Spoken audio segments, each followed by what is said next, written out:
உலக மக்கள் அனைவருக்கும் வணக்கம்.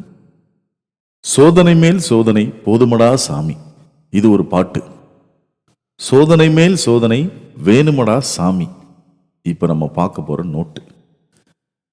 நம்மளோட முன்னாள் ஜனாதிபதி ஏபிஜே அப்துல் கலாம் ஐயா அவரோட வாழ்க்கையிலேருந்து ஒரு சின்ன சம்பவம் சொல்ல போறோம்.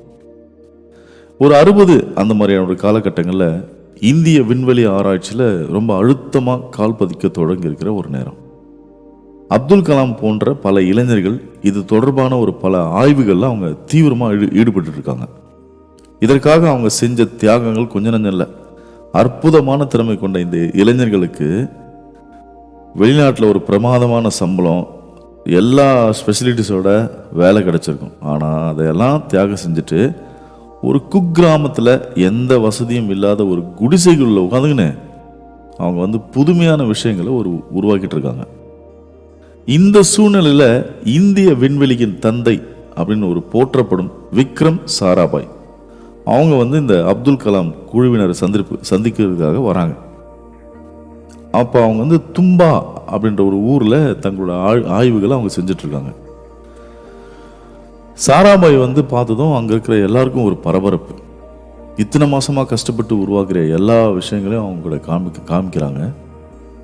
அதில் பார்த்த அந்த விக்ரம் சாராபாய் அவங்க ரொம்ப மகிழ்ச்சியை, ரொம்ப தாங்க முடியாத ஒரு மகிழ்ச்சி. இத்தனை விஷயங்களும் இந்தியாவில் நமக்காக கடின உழைப்பாக ரொம்ப உழைச்சிட்ருக்காங்களே அப்படின்னு நினைக்கும் போது எனக்கு ரொம்ப பெருமையாக இருக்குன்னு அவங்க எல்லாரையும் ஒரு என்கரேஜ் பண்ணுறாங்க. ஸோ தும்பாவில் உருவாக்கப்பட்ட ஒரு கருவியை விக்ரம் சாராபாய் அவங்க தான் முதல் முறையாக நீங்கள் இயக்கி தரணும் அப்படின்னு சொல்லிட்டு நம்ம ஐயா அப்துல் கலாம் கேட்குறாரு. அதுக்கும் அவங்க சரிப்பா நான் பண்ணுறேன், ஓப்பன் பண்ணுறேன்னு சொல்லிட்டு அவங்க வராங்க. இப்போ எல்லாமே அரேஞ்ச் பண்ணிட்டாங்க. நாங்கள் இந்த மாதிரி ஒரு விஷயத்தை உருவாக்கியிருக்கோம், ஒரு புதுசாக ஒரு டெக்னாலஜி ஒன்று கண்டுபிடிச்சிருக்கோம் அப்படின்னு சொல்லிட்டு உருவாக்குறாங்க. விக்ரம் சாராபாய் அவங்க என்ன பண்ணுறாங்க, சுவிட்சை தொடுறாங்க. அது என்னமோ ட்ரன்னு போயிட்டு அப்படியே நின்று போச்சு.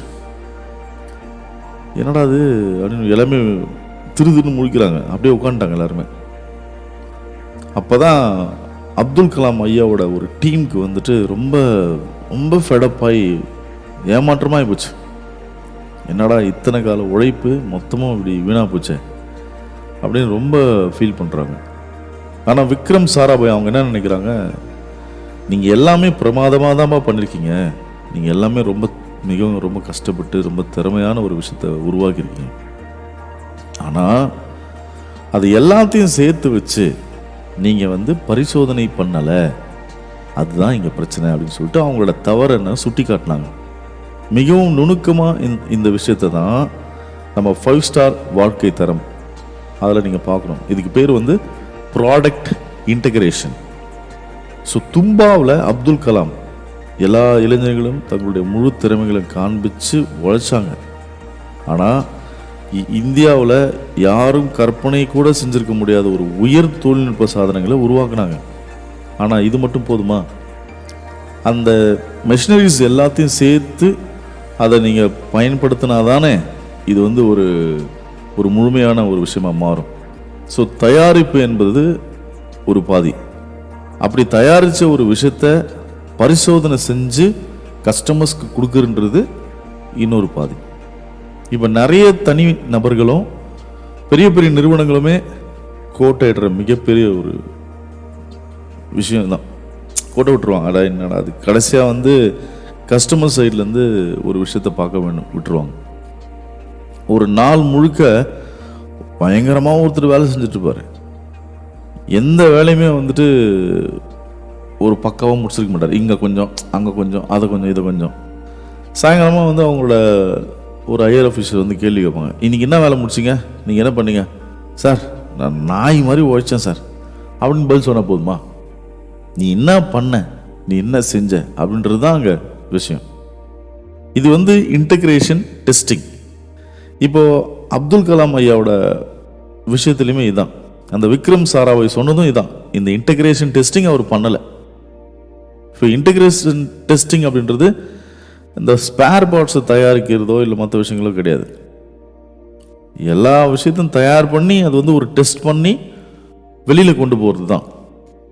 இப்போது ஒரு 5 சென்டிமீட்டர் அகலம் இருக்கிற ஒரு ஜாடிக்கு 10 சென்டிமீட்டர் மூடி சரியாயிடுமா? ஸோ இந்த விஷயத்தில் நம்ம அலட்சியமே காட்டக்கூடாது. ஒரு சின்ன திருகாணி சரியா இல்லைன்னா ஒட்டுமொத்த ரயிலும் கவிழ்ந்துடும். அப்படிதான் நம்ம எந்த விஷயத்தை தயாரிக்கிறோமோ அது தனித்தனியாக டெஸ்ட் பண்ணதுக்கப்புறம் அது எல்லாத்தையும் சேர்த்து மொத்தமாக ஒரு தடவை ஃபைனல் பண்ணணும். நம்ம எந்த விஷயத்த கஸ்டமர்ஸ்க்கு நம்ம கொடுக்க போகிறோம், அதை எப்படி கொடுக்க போகிறோம், அதை கொண்டு போகும்போது அவங்களுக்கு அதை என்னென்னலாம் என்ன மாதிரியான விஷயங்கள்லாம் வரும் அப்படின்றதெல்லாம் நம்ம இங்கேயே நம்ம எல்லாமே ஃபைனல் பண்ணிடணும். ஸோ ஒரு 2 வார்த்தை இதில் இருக்குது. ஒன்று வெரிஃபிகேஷன், இன்னொன்று வேலிடேஷன். ஸோ வெரிஃபிகேஷன் அப்படின்றதுனா நாம் தயாரிக்கிற ஒரு பொருள் கஸ்டமர்ஸ்க்கு சரியாக பொருந்துதா அப்படின்றத பார்க்கறது. 2வது வேலிடேஷன், நாம் தயாரிக்கிற ஒரு பொருள் ஒழுங்கான வேலையை செய்தா அப்படின்றது.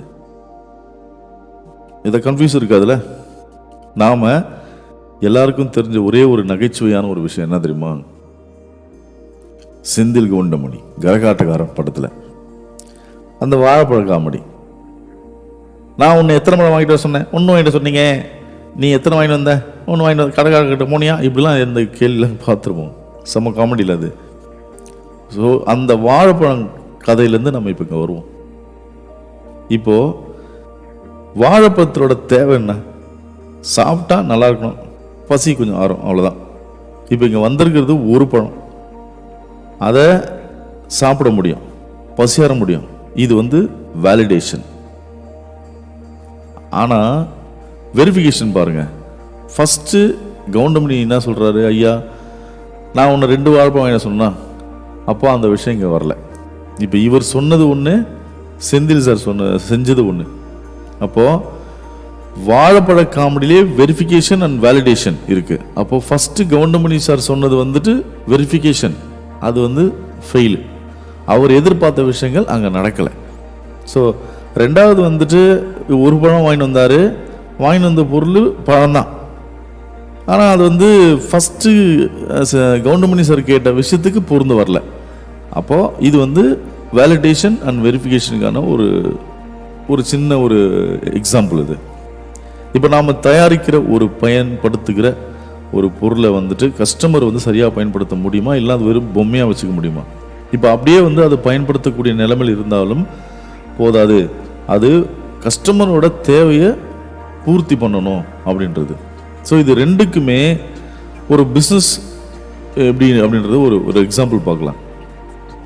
இப்போ ஒரு கார்பெண்டர் கிட்ட வராரு, கார்பெண்டர் கிட்ட போயிட்டு எனக்கு ஒரு ஊஞ்சல் செய்யணும் அப்படின்னு நம்ம கேட்குறோம்.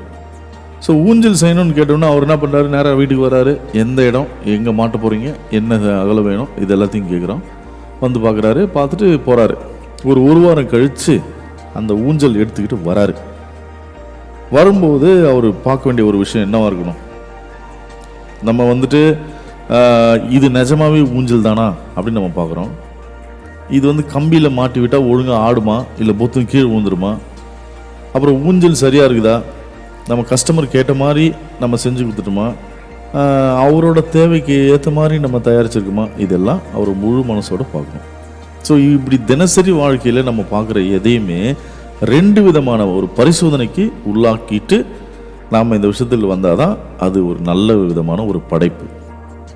எதையும் அப்படின்னா எல்லாமே நம்மளுடைய முன்னோர்கள் சீனியர்கள் சொன்னாங்க அப்படின்றதுக்காகலாம் ஒரு விஷயத்தை நம்ப வேண்டிய அவசியமே இல்லை.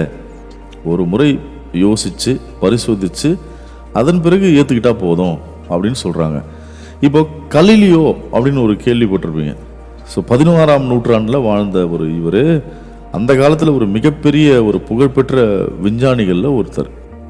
இந்த கலீலியோ பிறப்பதற்கு பல காலத்துக்கு முன்னாடியே அரிஸ்டாட்டில் அப்படின்னு ஒருத்தர் இருந்தார். அவர் உலகத்திலேயே தன்னை சுற்றியுள்ள விஷயங்களை கூர்ந்து கவனித்து பல கருத்துக்களை சொல்லிவிட்டு போயிட்டார். ஒரு கருத்து, கனமான பொருள் சுலபமாக கீழே விழுந்துவிடும், ஆனால் லேசான ஒரு பொருள் அதன் எடை குறைவாக ஏற்ப மெதுவாக தான் விழும் அப்படின்னு சொல்றாரு. அதாவது இப்போ ஒரு பந்து தூக்கி மேலே போடுறோம், அது ஒரு செகண்டில் டம்னு கீழே விழுந்துடும். ஆனால் ஒரு பேப்பரை தூக்கி மேலே போடுங்க, அது கொஞ்சம் கொஞ்சமாக மெதுவாக தான் வந்து சேரும், கீழே விழுந்து விழும் அப்படின்னு சொல்லிட்டு இது வந்து ஒரு பரிசோதனை அடிப்படையில் வந்து அவர் இது மாதிரி சொல்கிறார். கனமான பொருட்கள் சீக்கிரம் கீழே விழும், லேசான பொருட்கள் மெதுவாகத்தான் கீழே விழும் அப்படின்னு சொல்லிட்டு ஒரு அரிஸ்டாட்டில் வந்து என்ன பண்ணிட்டாருன்னா எல்லாத்துக்கும் ஒரு இந்த மாதிரி ஒரு கருத்தை சொல்லிட்டார்.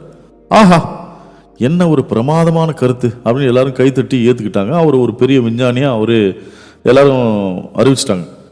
ஸோ ஒரு பல நூற்றாண்டாக வந்து இந்த விஷயம் எல்லாராலையும் ஒத்துக்கிட்டாங்க. ஆனால் இந்த கலீலியோவுக்கு மட்டும் இது வந்து பிடிக்கல. இது என்ன, இது கனமான பொருளாக இருந்தானா லேசான பொருளான எல்லாமே புவி ஈர்ப்பு விசை ஒன்று தானே, அது எப்படி மாற்றிடும், இது வந்து ஒத்துக்க முடியாது அப்படின்னு சொல்லிட்டு அவர் சொல்கிறாரு. அரிஸ்டாட்டில் சொன்ன அந்த பழைய கருத்தை வந்து இவர் கேட்டார். இதுக்கு வேறு ஏதாவது காரணம் இருக்கணும் அப்படின்னு சொல்கிறாரு. அவ்வளோதான், உலகமே வந்து அப்படியே ஒரு மாதிரி அதிர்ந்து போகிற மாதிரி ஆயிப்போச்சு. ஏன்னா ஆளானப்பட்ட அரிஸ்டாட்டில் சொன்னதே நீ மறுத்து பேசுறியா, யார் அந்த கலீலியோ அப்படின்னு சொல்லிட்டு சில பேர் கவனிச்சாங்க. மற்றவங்க யாரோ ஒரு புதுசாக ஒரு ஆள் வளர்றான் அப்படின்னு சொல்லிட்டு அலட்சியப்படுத்தினாங்க. ஆனால் கலீலியோ என்ன பண்ணார், இதெல்லாம் எதுவுமே கண்டுக்காம அவர் சொன்ன விஷயத்த, அதாவது அரிஸ்டாட்டில் சொன்ன விஷயத்த அப்படியே ஏற்றுக்கொள்ள மாட்டேன், நான் அதை பரிசோதித்து பார்க்கணும் அப்படின்னு முடிவெடுத்தார். அப்போ அவர் வந்து ஒரு பைசா நகரத்தில் அவர் வாழ்ந்துட்டு இருந்தார். அங்கே தானே உலக புகழ்பெற்ற ஒரு சாய்ந்த கோபுரம் இருக்குது. அந்த அதிசய கோபுரத்துக்கு மேலே ஏறுறாரு. 2 உருண்டையான ஒரு குண்டு எடுத்து போறாரு. அதில் ஒன்று வந்து இரும்பு குண்டு, இன்னொன்று வந்து மரத்தாலான குண்டு. ஸோ மரத்தை விட இரும்பு குண்டு ரொம்ப கனமாக இருக்குது. அப்போ அரிஸ்டாட்டில் சொன்னது உண்மைனா மர குண்டை விட இரும்பு குண்டு தான் சீக்கிரமாக வந்து கிரவுண்டு டொம்புன்னு வந்து விழுந்துடணும். ஆனால் அரிஸ்டாட்டில் மேலே இருந்து 2 குண்டுகளையும் கீழே போட்டார். அவை மலமலென்று தரையை நோக்கி பாய்ந்தன. சில வினாடிகளுக்கு பிறகு தும் என்று ஒரு சப்தம் கேட்டது அப்படின்னு சொல்றாங்க. அப்போ 2 குண்டுமே மேலேருந்து கீழே போடுறாரு. 2மே ஒரே டைம்ல டொங்கின்னு வந்து கீழே டொம்முன்னு ஒரே ஒரு சவுண்டா வந்து விழுது. அப்போ 2 குண்டுகளுமே கரெக்டான ஒரே நேரத்தில் தான் வந்து கீழே விழுந்திருக்கு. அப்போ அரிஸ்டாட்டில் சொன்னது தப்பு, மகா தப்பு அப்படின்னு சொல்லிட்டு கலீலியோ வந்து அதை நிரூபிக்கிறாரு. அப்போ அதுபோல தான் ஒரு நிரந்தரமான ஒரு உண்மை இந்த உலகத்தில் எதுவுமே இல்லை. நாம் தயாரிக்கிற பொருளாகட்டும், இல்லை நாம் வந்து சொல்கிற ஒரு விஷயங்களாக இருக்கட்டும், அது வந்து ஒரு முறைக்கு 2 முறை வெரிஃபை பண்ணுங்கள், வேலிடேட் செஞ்சுட்டு அதுக்கப்புறமா உறுதிப்படுத்திக்கிட்டு அப்புறமா ஒரு 2 மடங்கு தைரியத்தோடு அதை நம்ம வாடிக்கையாளர்கிட்ட கொடுங்க அப்படின்னு சொல்கிறாங்க. இப்போ நம்மளோட முன்னோர்கள் வந்து நமக்கு நிறைய விஷயங்களை சொல்லி கொடுத்துட்டு போயிருப்பாங்க. அப்பா மக்கள் இல்லை எல்லாருமே ஒரே ஃபார்முலாவை நம்ம பயன்படுத்திக்கிட்டே வந்துட்டு இருந்ததுன்னா இன்னைக்கு இந்த வளர்ச்சி நமக்கு வந்திருக்குமா, இதை இப்படி தான் பண்ணணும், இதை இப்படி தான் செய்யணும் அப்படின்னு. சில பேர் சில கருத்துக்களை வந்து ஏற்றுக்கவே மாட்டாங்க.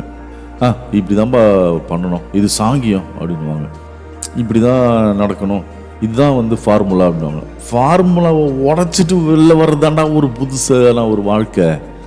ஸோ ஒரு காலகட்டங்களில் ஒரு ஃபார்முலாவை பயன்படுத்தியிருப்பாங்க. ஒரு கலாச்சாரம், ஒரு பண்பாடு சீரழியக்கூடாதுன்ற சில விஷயங்கள் பயன்படுத்தியிருப்பாங்க. ஸோ அதே விஷயத்த வந்து நம்ம இது ஏன் இப்படி பயன்படுத்திகிட்டே இருக்கணும், ஏன் இது மாற்றி பண்ணக்கூடாதா அப்படின்னு நம்ம மாற்றி பண்ணுறோம் அப்படின்னா அப்போ அது வந்து ஒரு புதிய படைப்பு.